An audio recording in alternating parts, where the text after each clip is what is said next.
Across Europe, 130 banks underwent a financial health check. 25 of them failed, although 12 have started shoring up their finances already. 9 of them were in Italy. Banco Monte dei Paschi was by far the worst performer in the tests, needing $1.5 billion to meet ECB requirements. Banca Carige is short of around $1 billion. Italy disputes the findings. A leading paper headline says Italian banks, only 2 shot down. The good health of Europe's financial sector remains of paramount importance since growth has evaporated and deflation looms. For more on this from CNN London is Jim Bolden. And Jim, is this about what the markets were expecting? Yeah, I think some people might even say it was better than expected, because this was the third attempt, really, to do these stress tests on European banks since the economic crisis began 2007, 2008.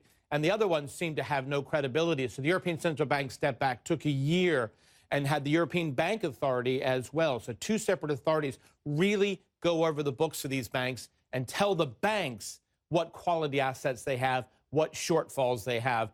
Because the European Central Bank is taking over the authority to regulate and oversee banks starting in a few weeks. And so they wanted to know exactly what was on the books before they did that. So I think you could say that these are being seen as more credible, and that, of course, the majority of banks did pass, Maggie.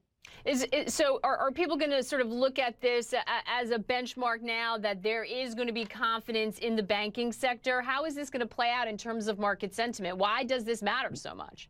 Right. It matters for a couple of reasons. One is, yes, that there has been no confidence in the banks, and people have been unclear exactly what these banks held. So this gives you a baseline. But analysts are not going to say this is the beginning of the end. This is really the beginning now, because everything before this, nobody trusted. So now we have a baseline. Now we have a bottom. Now we can see, hopefully, banks starting to recover confidence.